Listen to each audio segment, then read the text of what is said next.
Hi everyone, good afternoon. This is Richard Perry. I am the market analyst at Handtech Markets, and welcome to my latest series of webinars.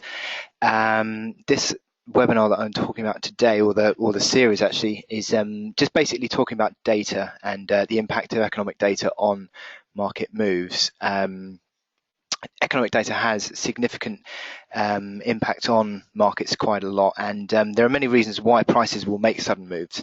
You can see, say for example, large trades by any organizations or big organizations can cause sharp swings in prices, and also you've got just general news flow can be a key driver as well, such as geopolitical events.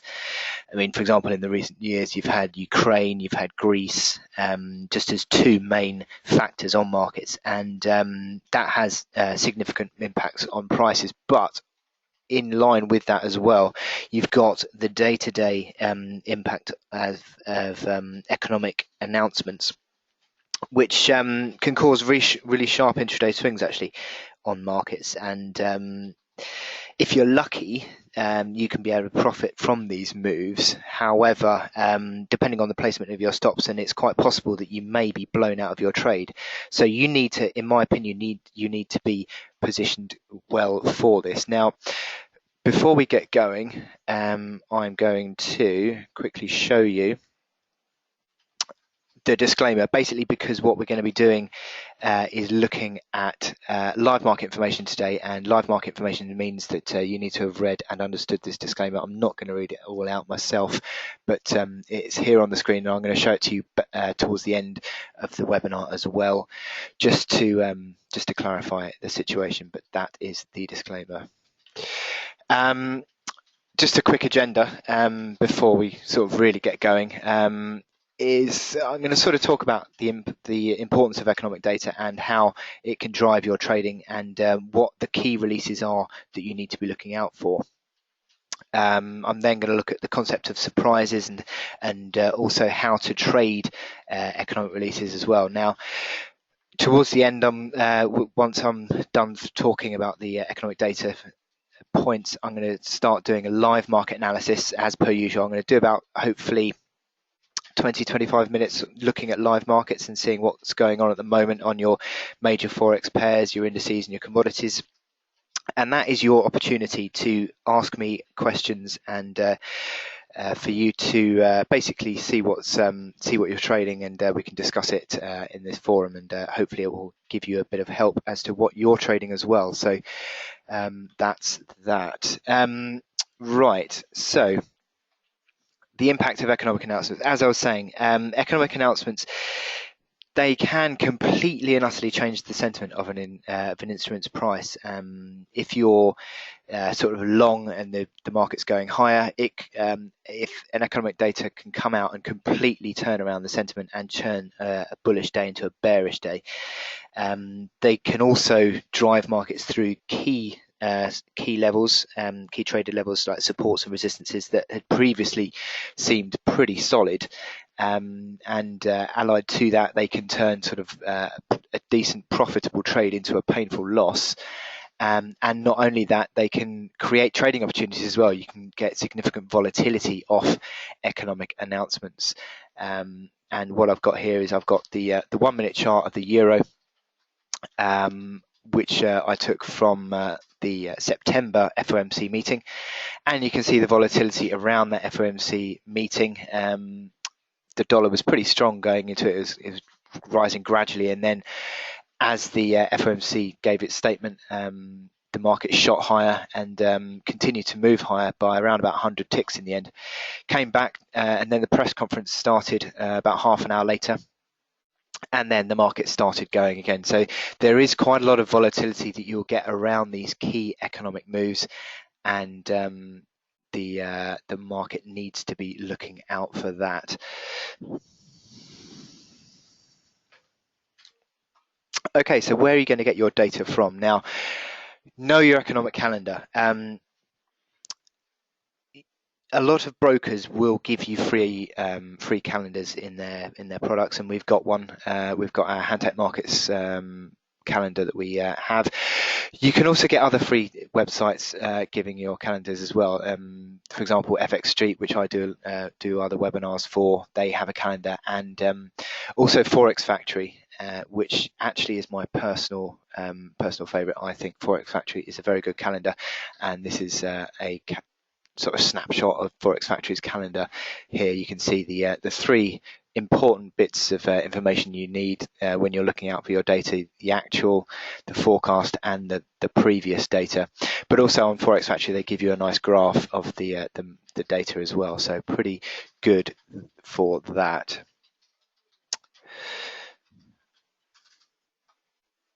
Okay, so what about the key data that you need to look out for? Well, I would say that in my webinar series, which is called Mastering the Macros, I'm going to look at basically the most important economic indicators that you should probably be looking at and you need to be aware of, I think, because there are key releases that are more important than others. The really important ones are called Tier 1 economic data, and sometimes you'll hear analysts or traders talking about key Tier 1 economic data, and that's because that is the information that the traders will be looking at most intently. Now, what I've got through my webinar series in the next few webinars is I've broken it down into 5 different webinars: monetary policy, inflation, unemployment, growth, and consumer indicators. Now, I've got a webinar on each one of those, but just for now, I'm just going to quickly just run through the basics of those webinars for you and then go into more detail when I actually hold the webinar. But basically, these are the 5 main topics that will be driving markets. And starting off with monetary policy, which is central bank monetary policy, and quite simply, it's the most important economic data point that will impact on markets. Now, normally speaking, it will have an impact on the local currency, and that's basically because much of the forex trading is sort of based upon expectations of interest rate moves, which pretty much fundamentally is what monetary policy determines.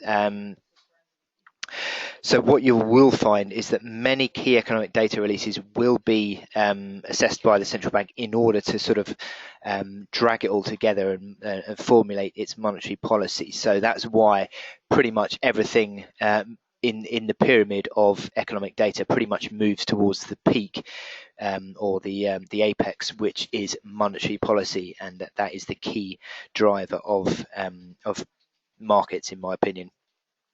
And say, for example, you're looking at inflation. What's inflation doing and how does it impact on monetary policy will be a key question that central banks will ask themselves. Additionally, things like unemployment. What is the level of unemployment in the economy? And again, how does that factor in to monetary policy? So all these key questions basically just come in towards the big overriding question: is what is the impact on interest rate expectations? And that is the subject that monetary policy covers. Now, the markets that monetary policy or interest rates will directly impact predominantly on bond markets and foreign exchange markets. However, you will also have obviously movements on equity markets as well, and also commodity prices as additionally. So basically, the whole game is driven by central bank monetary policy. Number 2, inflation.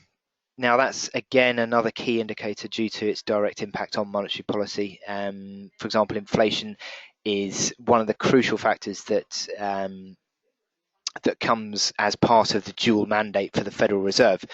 The Fed is legally bound towards directly focusing on inflation as part of its dual mandate. So it needs to focus on inflation and see exactly where the inflation rate is, how it's moving, and how this is going to affect the impact on sort of monetary policy going forward. Now, it's the same as the Bank of England. The Bank of England also has it hasn't actually explicitly got inflation laid out in mandate. However, the Bank of England does have a, or certainly for now, it has a 2% target rate of inflation that it's sort of trying to work towards. So when you're seeing inflation below 2%, you're sort of trying to drive inflation up by using monetary policy or expansionary monetary policy, easy monetary policy towards driving inflation to 2%. So both the Fed and the Bank of England have inflation targets, and also the ECB as well. The primary objective of the ECB monetary policy is to maintain price stability. And once more, the ECB is looking to keep inflation below, but also close to 2%. Obviously, it's struggling at the moment. It's sort of around about 0.1% at the moment. So all of its central bank monetary policy is geared towards generating inflation, and certainly this week that will come into sharper focus with the ECB expected to ease further monetary policy because it's not really getting that inflation coming through the system. It needs to try and generate that inflation to try and sort of generate economic activity, and that is why the market is sort of getting itself into a massive debate as to exactly what the ECB is going to do this week. It's more than likely to move on quantitative easing because of that. And unemployment. So unemployment again has another direct impact. It's also crucial because again for the Federal Reserve, it's the second part of the dual mandate. The actual quote is the pursuit of maximum employment. As whether maximum employment is ever possible is debatable, I suppose, depending on what your economic theory goes by. But the Fed is legally obliged to conduct monetary policy that's aimed at controlling employment or unemployment. So subsequently, the level of unemployment has a direct impact on its monetary policies. That's why the market takes such a close look at non-farm payrolls or the employment situation report, because it has such a direct impact on the Fed's monetary policy. Now, obviously, exactly how the different aspects of that employment report sort of make up the overall report. I mean, there's non-farm payrolls, you've got unemployment level, you've got the job labour market participation level, and also the average hourly earnings. So all those make up exactly how the market views that. Exactly how the market views that report, and obviously this Friday is the latest report to come out, and once again it's actually going to be a very important report because this is the last non-farm payrolls report before the Fed is highly likely to now hike interest rates in December, or certainly that's the view of the market if you look at things like Fed funds futures and also the US 2-year Treasury yield. So the market is expecting the Fed to hike interest rates this week. Expected to hike interest rates on the 16th of December. And that non-farm payrolls report is likely to cement that view this week if it's anything other than disastrous, really. So yeah, unemployment has a direct impact on monetary policy, and unemployment used as an indicator can also reflect slack in the economy and how overheated it's becoming. So central banks, as a general rule, will look at the level of unemployment and they will consider how to generate, how to sort of derive interest rate policy on the back of that. So fundamentally, you're basically, as a central bank, they're looking to try and create an economy that's strong, but also stable, and job creation is a big part of this. Okay, so growth indicators. Again, well, I've got a couple here that, or sort of splitting it out into two really when I do the webinars, GDP indicators and also the PMI survey data. Increasingly, PMI surveys are becoming a very well looked at or widely looked at indicator because it's a forward-looking indicator, and increasingly that is going to be the case going forward. So the level of growth in an economy can certainly have an impact on monetary policy. As I said just now in the unemployment section, the central bank is looking to try and create a strong economy, but there needs to be a balance between that strong economy and also one that creates too much inflation. So basically, you're looking for what's considered that that is to be that strong growth will have an impact on monetary policy, because if it begins if growth begins to get out of control, that could easily start to generate inflation, which is why central banks do look at growth as well, and which is why when growth comes out stronger than expected, you will get expectations of possible rate increases in the future. So that's why growth is strongly looked at by the market as well. So whilst the level of growth may not be a primary concern for a central bank, I mean, it is still certainly in the back of its mind as an impact. But say, for example, the Fed, it's not part of its dual mandate. For example, the Fed is not mandated to generate a specific level of growth. It's mandated to generate a specific level of inflation and also the drive towards full employment. So growth plays a part in that, but just a slight step back from those two aspects, but it's still very important, certainly, and certainly has an impact on monetary policy. And again, just be careful, because very strong growth can generate too much inflation, and that needs to be controlled by monetary policy, for example. And finally, consumer indicators. Consumer indicators, perhaps a little bit less mainstream than a lot of the other economic data that I'm going to be talking about, but still, consumer indicators have still got a big part to play in how our economy performs. And that's especially if consumer spending is a big portion of GDP. Consumer indicators such as retail sales, also consumer sentiment indicators, like you'll hear a lot of talk about the Michigan sentiment or consumer confidence in the States, and also housing data as well. Housing data, because house prices, because housing can be also a big economic factor, certainly in the UK anyway, as a lot of people make, or previously a lot of people have made money off buying and selling their houses. So in the UK, certainly the housing market is a very strong factor as well. So that takes me on to surprises, the element of data surprises. Now, this is a concept that you need to understand, I think, and market expectations are crucial for assessing the impact of economic data releases. Now, expectations are basically derived from the consensus, which is basically where all the analysts in the market give their expectations on what they think an economic data release is going to be, and then they like companies like Reuters or Bloomberg or whoever your data provider will collate all that data, and you'll get a consensus reading off the back of that. So the expectations is key, because basically the market will run off those expectations. It will then start to price in that expectation, and that is where you get the concept of whether or a data surprise having a big impact on the market. So what you're looking out for is the actual data either beating or missing the consensus expectation, and that is your surprise. So a negative surprise would be a number that comes in worse than consensus expectation, and a positive surprise or a beat would be a number that comes in better than expectation. So these will have big impacts and big moves on your markets and whatever you're trading. And price reactions will normally be in the direction of the surprise. Why is this? Because the data has changed future market expectations.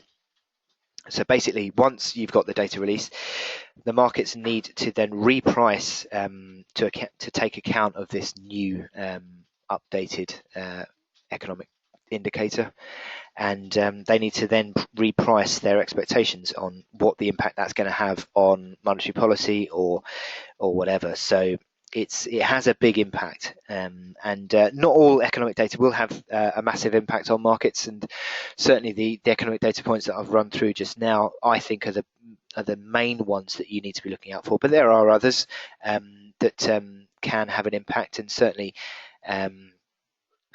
do have an impact, perhaps to a lesser extent, but I think the severity of the impact certainly depends on the implications that the economic data release has on the country's economy. So you're looking for two in this box at the bottom. You got key trading point. The impact of your trading will the impact on your trading will depend upon the importance of the data release, i.e. monetary policy is far more important than the release of pending home sales in the States. And also the size or degree of the surprise. So if non-farm payrolls absolutely smashes expectations, the dollar will have a storming run higher, because that would be a big nudge to the Fed that they need to possibly look at changing or bringing forward potential rate hikes in the future. So that is why you'll have significant impact from a sizable beat on or miss on non-farm payrolls. Whereas if non-farm payrolls come in line with expectation, you'll have a relatively unknown impact, and the market will not really know how to take it. It might be a bit choppy, a bit up and a bit down, but ultimately that is a much harder trade to take on a forecast consensus beat that comes in line with expectations. So here we go.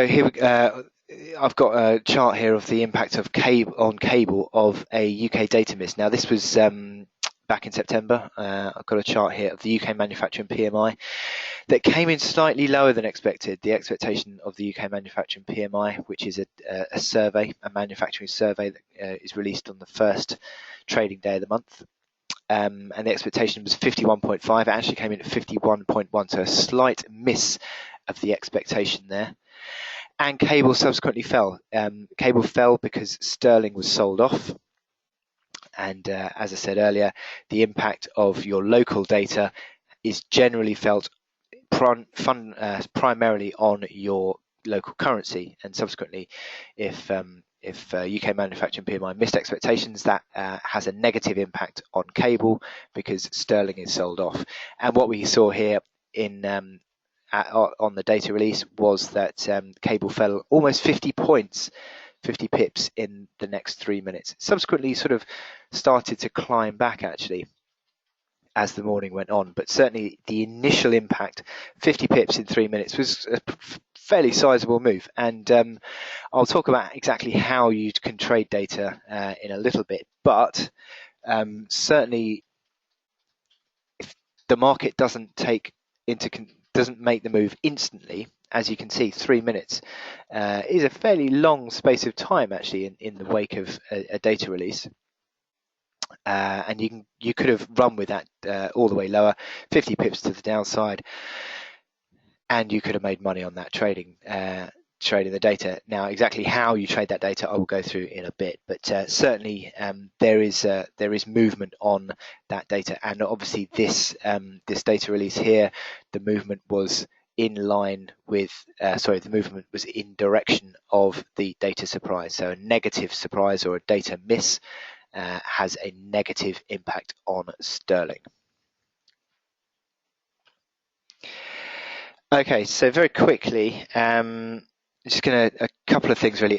Just nothing too significant for your trading necessarily, just sort of more alongside the education side of what I'm trying to achieve here, is tips for identifying trends. Now, when you get your data, say for example, a lot of inflation, a lot of data will come out with both month on month, but also year on year data. Now, the month on month trends are very choppy because they can be very much mixed, and it doesn't really give you that great an impact on the market. As you can see here, I've got US CPI, which is inflation, month on month, and then the chart below I've got the exact same data but on a year on year version. Now you can see here that you can't really get too much by way of a trend out of this data. However, if you look at the year-on-year data, you can see that there is a trend that goes on. The month-on-month data is very up and down, very choppy. You get sort of big numbers, you get big plus numbers, minus numbers, neutral. However, ultimately, the year-on-year data, which basically sort of amalgamates all that month-on-month data through the 12-month period, gives you a much better impact on what's happening in terms of inflation. And what we saw here is that in 2011 you started to see inflation falling away, and in the States, and it's basically continued lower. Sort of slight rebound in 2014, but subsequently since then we had a sharp fall away in inflation. Yes, you did see that through this month-on-month data here. However, since then you've still seen positive month-on-month data, but not really any real pickup in the year-on-year trend. So inflation in the States is still pretty sort of meager and not really doing a great deal. And it's interesting that the Fed is looking to hike interest rates, actually, when you've still not really got inflation coming through. Now, the other fact I think you should look out for is core versus headline. Now, again, this is sort of a bit of more of an education piece, really, sort of looking out for the headline data can be far more spiky than the core data. This is UK inflation, UK CPI. You can see here the headline data is a lot more spiky, up and down than the headline data. You get much better, much more smooth track of where the markets or where the inflation data is going when you look at the core inflation. That's because core inflation strips out the very volatile aspects of inflation. And for example, when you're looking out for inflation, you sort of strip out the core energy and food aspects of inflation. So lots of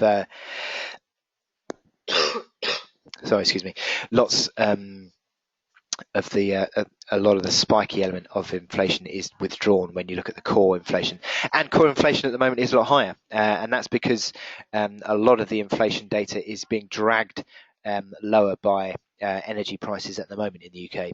In fact, if you look at internal UK inflation, again, without energy or food prices, which are very volatile, as I said, you get more of an idea that inflation isn't as bad as it looks to be on this chart. And once the energy prices start to pick up, certainly inflation will begin to rise quite strongly, probably.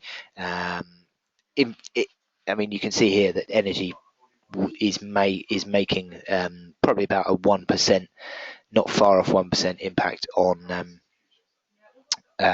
inflation on the core data.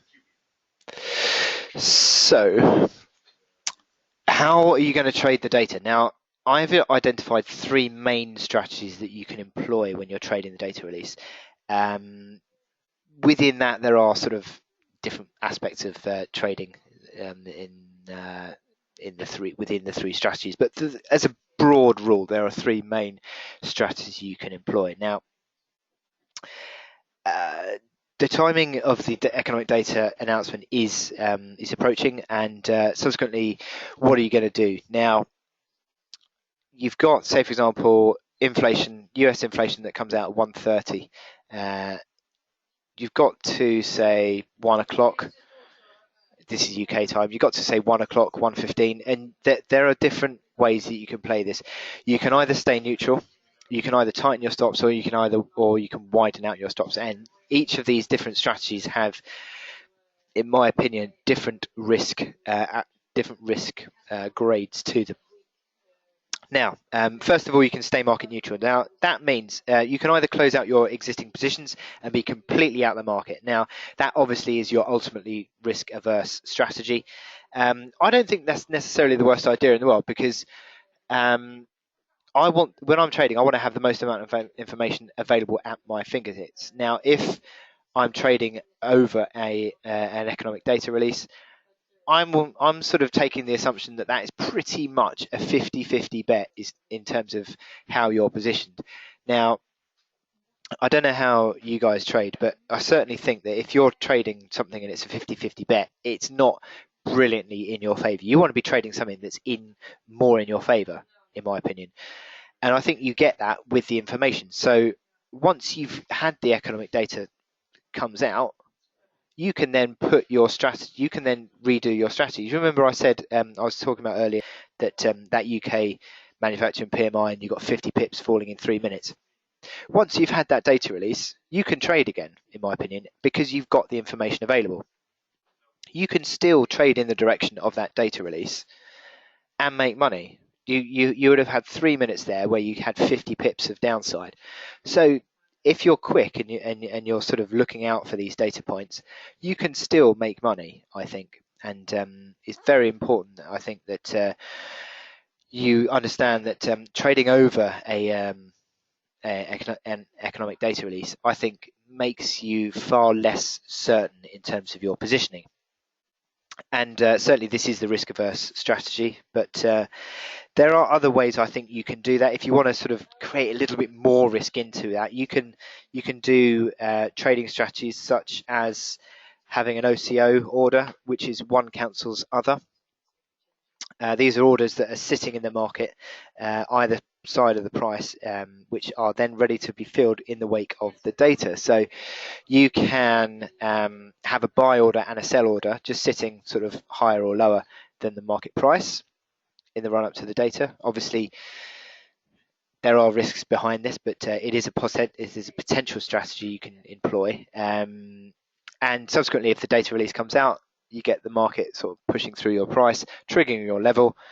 Say, for example, if you've got cable at 150 and you want to sell you want to sell position and a buy position, you could have, say, for example, you can have a sell in the market at 149.90. You can have a buy in the market at 150.10. So basically 10 pips either side of the current price. And if you get a positive data point, the cable for the UK data, that is, cable should theoretically then push higher, trigger through your order on the buy side, cancels the sell order, and then you're long on cable. That's a possibility. Now, I know that MT4, for example, doesn't have this capability for trading OCOs. But CurrentX, which is another platform that handset markets run, does have this capability. So it is a strategy you can employ. Now, possibly, I suppose MT4 have looked at OCOs and sort of maybe they've looked at the pros and cons, I don't know, and they've maybe come to the conclusion that they don't work.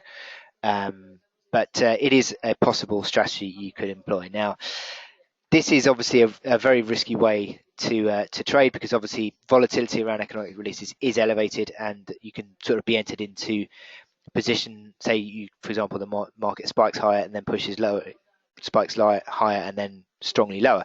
You might be pushed into a position you don't want to be in. So it is a risky strategy, and I would not sort of enter into this trade unless you've done a lot of sort of look at your sort of risk per trade and also your strategy generally. Another strategy you can employ is to tighten your stops, which again it sort of is still trading over economic data. So to a certain extent, you're still sort of having that element of the uncertainty around it, but you've sort of moved your stops to try and prevent, say, for example, a profitable position turning into a loss. So if you tighten up your stops, say, for example, you're long of cable around the economic data, you can tighten your stop right not far off your current price, and then, say, for example, the market gets caught, you get caught the wrong way of the economic data surprise, and then the market falls away. Your stop loss gets triggered, and you don't lose much money. And then you can, after you've been stopped out of your position, hopefully for not too significant a difference to your sort of profit or your current price, then you can reassess exactly what your outlook is after that, and you can sort of take on board the data and sort of reassess what trade you want to have on, because obviously the market can, or your position or your strategy could be changed by the release of that data. So maybe you want to reassess your outlook in the light of the new data. So that is one factor you can. The problem that you can have in that is that again, volatility could see you pulled out of a trade that you may ultimately want to still be in. So that sort of takes me on to the third and final option, which is, I stress, the very high risk option, which is to widen your stops in the hope the volatility can be contained and the market doesn't start to trend away from you. Now, again, I do stress this is very high risk, and once the data is out, you can reassess your position, and then you can take your view on whether you want to be still in your trade or not. So the decision is yours. The market doesn't make that decision for you. You can make that decision. You might have to be very quick to make that decision. Certainly, if the market starts to trend away from you, but still, you can still have that.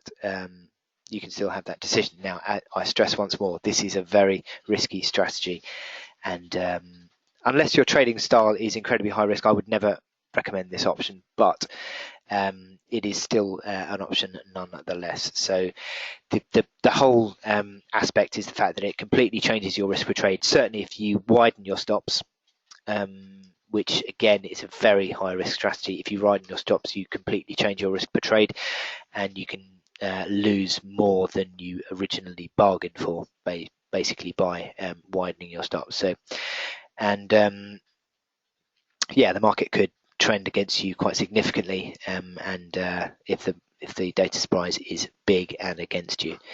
So that is your general strategies you can have around the data points. Now, the one thing you ultimately need to be prepared for is volatility. Now, volatility is a big factor in markets, and volatility is driven a lot of the time through economic data points. It's very rare for markets not to react to key data. So I would say that your positions are likely to be impacted by some degree if you hold them over the announcement. So either positively or negatively, you will be impacted by a data point or economic data.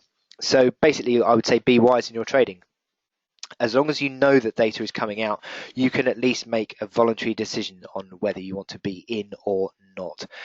Now, I would stress once again, big important factors such as looking out for the economic calendar, seeing what data points are due that day, and continue to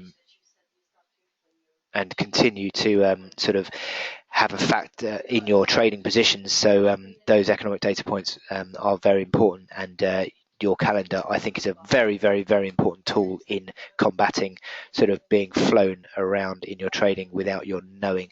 Because if you don't know exactly what's going to impact on your trading that day, then to be honest, it is to a certain extent, if it's a pre-described or pre-date calendar dated economic release, then I think you've only got yourself to blame, really, because you need to be aware as much as possible of all the data that can impact on your trading. So we've got here non-farm payrolls. The September non-farm payrolls data, September the 4th, you had a very interesting payrolls report, actually, because you sort of had the expectation going into the report of 215,000. The actual data came in at 173,000, so that was a miss. And generally speaking, a miss on non-farm payrolls would cause the euro-dollar price to go up.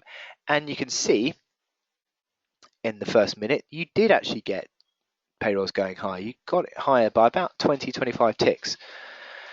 However, that payrolls report was an interesting one because you also saw different aspects of that report. As I said earlier, the employment situation report holds different economic data points. You've got employment, you've got labour force participation rate, you've got average hourly earnings, and you've got the headline payrolls report. So all of these have an impact on the market. I think what happened was initially the market sort of looked at that headline miss and thought, geez, sell the dollar. So euro dollar spiked higher, 25 pips. But then it started to factor in, well, maybe that isn't such a bad payrolls report after all. Unemployment fell to 5.1%. Again, as I said, you've got the Fed that it's moving towards sort of what it considers to be full employment. Now, full employment for the US ranges really sort of at that point, I think full employment was considered to be around 5%. Is sort of they've now reassessed it, and it sort of is expected that full employment is around about 4.8, 4.6 to 4.8, I think now, according to the Fed staff numbers. But that would the falling unemployment level subsequently, I think, played into this payrolls report, and subsequently the dollar strengthened because the actual report was considered to be fairly mixed and also fairly supportive of the move towards a rate hike. But you can see here the volatility, sharp move to the upside to 1180, and then subsequently fell about 100 ticks in, or just under 100 ticks in 3 minutes. So you got this 25 ticks up, about 90 odd ticks down, and then subsequently mixed payrolls report. You got sort of these retracements going on. So you got this big volatility around this payrolls report. It's very difficult to really sort of assess that, but also you've got the big increase in volume. Look at the run up to payrolls, very low volume levels, and then on just after the payrolls report has been released, you've got this big increase in volume, and the volume stays pretty strong for the next sort of 20 minutes or so before starting to level out a bit. But certainly in the wake, the 10 minutes following that payrolls report, we've got big volume moves. So you've got fairly big volatility, but also big volume as well. So lots going on from that payrolls report, and you generally get that pretty much around every payrolls report. So that's very interesting data release there. Right, what I'm going to do, there's the disclaimer, but before I start doing that, I'm going to look at key markets, and here we have the euro. Let me just make that a touch bigger. Okay, where are we going on the euro? Well, my opinion on euro dollar is that I get the impression that I think that Mario Draghi is going to struggle to meet expectations of the market this week. And that may well mean that euro dollar has a bit of a technical rally, a bit of a short squeeze, because pretty much the entire market is short on euro dollar now. Everyone's coming out with these huge, again, sort of talk about parity, sort of talk about further downside. It's a really crowded trade, the euro dollar trade, and I think that subsequently what we have got is a little bit of potential for a short squeeze, I think, on the euro dollar. You've got, I mean, look at these technical indicators, so bearish. RSI consistently below 40, MACD lines bearish, stochastics bearish, pretty much across the board. We're very negative on euro dollar, so it's not looking particularly positive.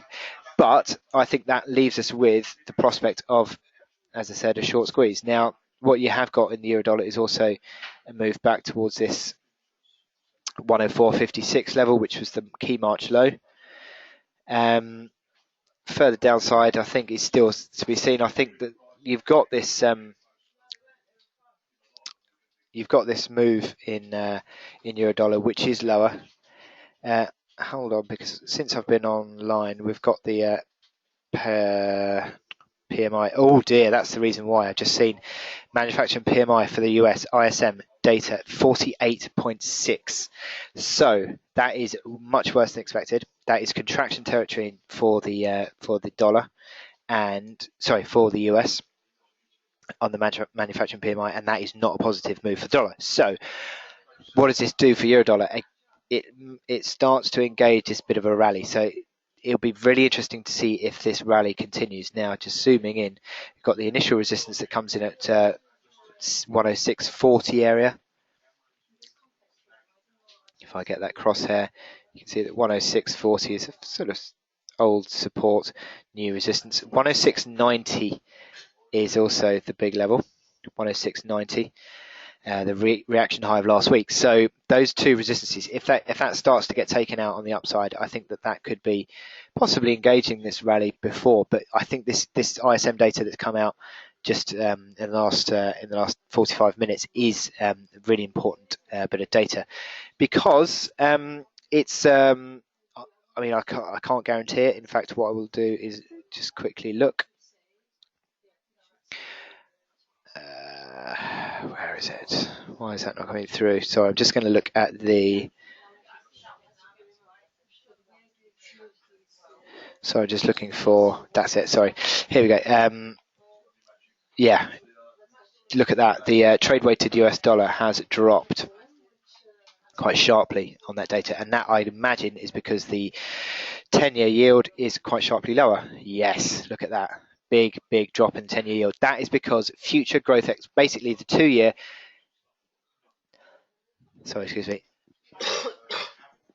the 2-year yield on the Treasury is sort of the depiction of the interest rate expectations, and the 10-year basically factors in future growth expectations. So what we've seen is economic data in the States still has not been all that great. And I showed you that inflation data, still not getting any inflation, but yet the market is somehow sort of adamant that the Fed is going to be hiking rates on December the 16th.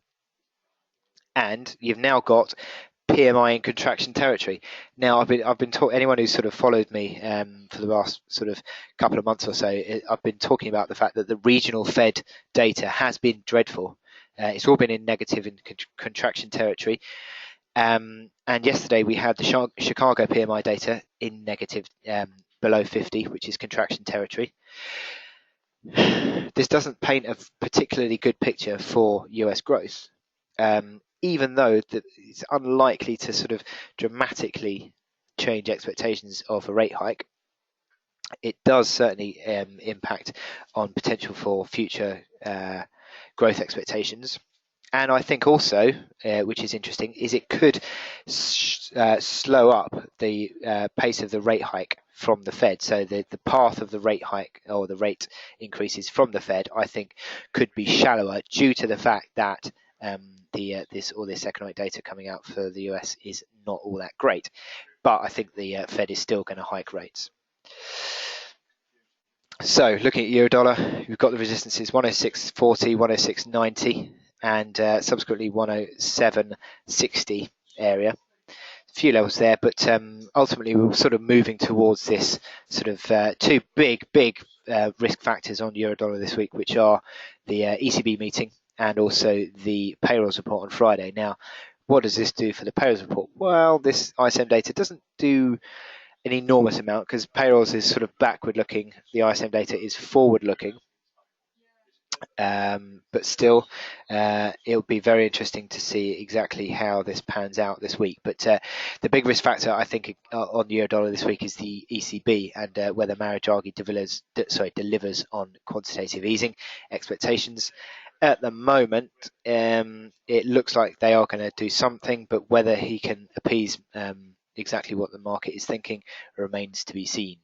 So a very interesting move potentially at the end of this week. Sterling, interesting, big turnaround today because we had, if I look at the hourly chart, we had earlier today, 9:30 this morning, we had the UK PMI coming out. That was considered to be not great. That was came out at 52.7, I think it was in the end, in well below the 53.6, which was the expectation. But it's interesting that cables just rallied on that ISM data, but it's back to basically where it was prior to the data. So that is interesting in itself. The fact that we've still got this dollar strength on cable. You've had the move on euro dollar, which is holding, but cable is not holding, interestingly enough. So that is interesting. But yeah, this cable move, I'm still a seller into strength on cable. If you zoom out on cable, you've got this loose downtrend. It's not great. It's not that tight, but still you've got this loose downtrend. Within that downtrend, I suppose you could argue there is actually scope for a rally up towards 53 figure at the moment if you went on today's move. So there is still probably about a couple of hundred ticks worth to the upside in front of that payrolls report. But I don't necessarily think that's going to be the case. I mean, looking at the reaction following on from that ISM data is not great in the hour since that data. And today's candle is, if it closed here now, that would be, again, not all that positive. So technical indicators are still pretty, well, certainly got a bearish bias anyway. So you'd be selling any sort of rally that you get, I think, on cable, and that seems to still be the case. Oh no, why are you doing that? Let's try that again. Go on dollar yen. Dollar yen is, again, it's sort of turned into arguably what may well be developing into a bit of a range phase again. That ISM data just out has not helped because it was trading higher earlier, and yeah, sharp move to the downside. Well, I say sharp, sort of 20-30 ticks, nothing too significant, but still, it's a pretty big move in terms of dollar yen anyway. But still looks to be this is turning out to be another trading range. It does go through these sort of rangy phases, doesn't it, dollar yen? And that uptrend that we had that was nicely pulling dollar yen higher has now been broken. You're now trading sort of more sideways. You've got these momentum indicators, which have still got a slightly bullish bias, you would argue, but still I think they're becoming in a bit more of a rangy phase. So yeah, I'm not entirely convinced it's going to be going too much higher. And I think it'll need to be a strong payrolls report Friday. Maybe you see a breakout to the upside, but in the meantime, I think we're going to be sort of ranging sideways ahead of that payrolls report. Now, the Aussie dollar is the big mover of the day. Look at this. I got this one wrong. Well, not specifically wrong. I talked about the prospect of a breakdown of this trend just prior to the RBA, because you had this slide in the Aussie, and you had having these momentum indicators rolling over. So I was discussing the prospect that it could come back to test that support at 71.57. In the event, it actually bounced above that, off that uptrend, and subsequently on the back of the RBA, which was out this morning, gave its monetary policy update. Kept rates flat at 2%, and also gave a relatively, I say relatively, positive outlook, because they were talking about improved credit growth. So subsequently, the Aussie has rallied, and it's rallied sort of 85 ticks, which is just over 1%, and it's rallied through that reaction high at 72.83. So rallying through that level on the Aussie. If I can get it on the hourly. Basically gone all day. Strong level to the upside, so that is a positive move. You're seeing strong momentum on this hourly chart now. RSI, stochastics, MACD across the board strong, so you buy into dips now near term into this dip. Any move you get to the downside is almost it's a reasonable uptrend. It's not great, but certainly you would argue that there is scope for further gains on that if you see a little minor correction. So the Aussie is looking positive again. Could well now test that 73.82 mark, having broken above that 72.83.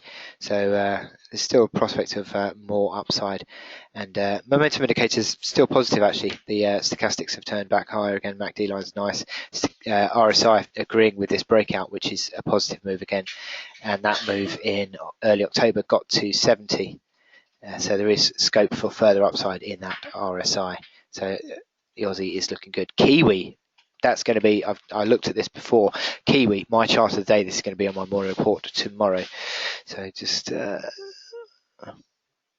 sorry, I did change that earlier, but anyway. You've got a nice breakout. 66.14 that is. These kilos here.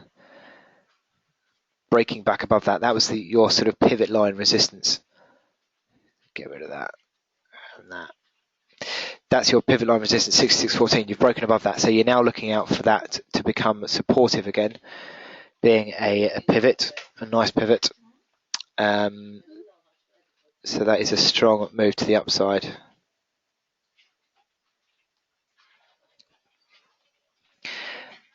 So any sort of dip back towards that, I think, is a buying opportunity now. You've still got this positive momentum, slight sort of rolling over, you could argue, of the MACD lines.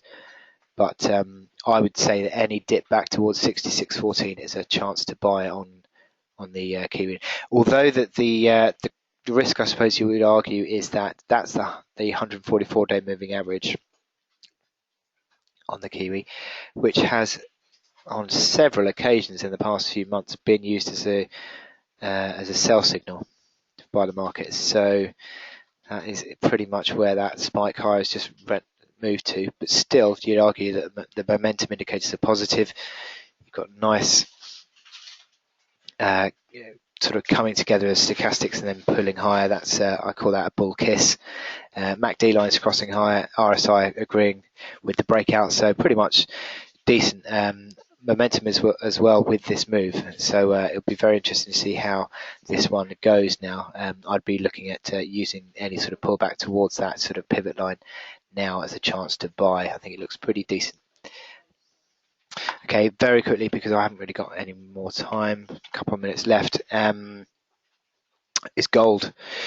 Now, gold chart. It's been interesting today because gold pulled higher and it's actually been sort of drifting lower. It's only up. It's up just slightly actually on the day, hardly anything now. Closed at 64 figure yesterday, so it's up just over $1.50. Interesting that again it's sort of failing around that 1077 level, which that old support becomes a new resistance. Big overhead supply now, isn't it, between 77 and 98? Massive overhead supply, I would say. I'd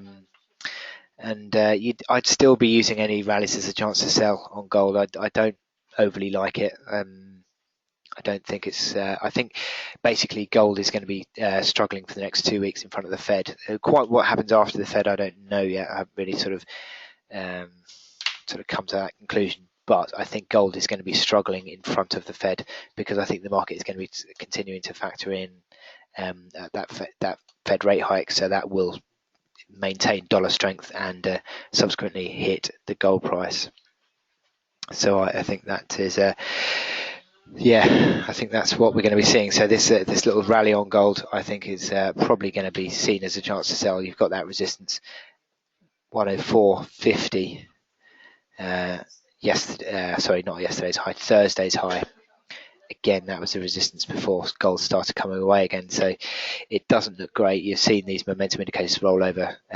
You had a bear divergence on the stochastics. You've got a MACD cross sell signal. You've got bear divergence on that MACD line histograms as well. So pretty much suggesting that this rally is sort of struggling now. And I think the sellers with the overhead supply of this big sort of band of sort of $20 worth of resistance, I think that could well be it for gold. So that pretty much sort of wraps it all up. Now here's my disclaimer once again, but what I'm going to do is just show you, you can follow me on Twitter. My handle is @HandTechRich. As ever, here's the research section of the website. All my stuff's there. My trading notes from today, titled "Is the ECB set to underdeliver?" As I was talking about just now. And I wish you good luck in your trading, and I will leave you with the disclaimer, which you need to have read and understood. So good luck, everyone, and I will speak to you again in a couple of weeks' time. Thank you.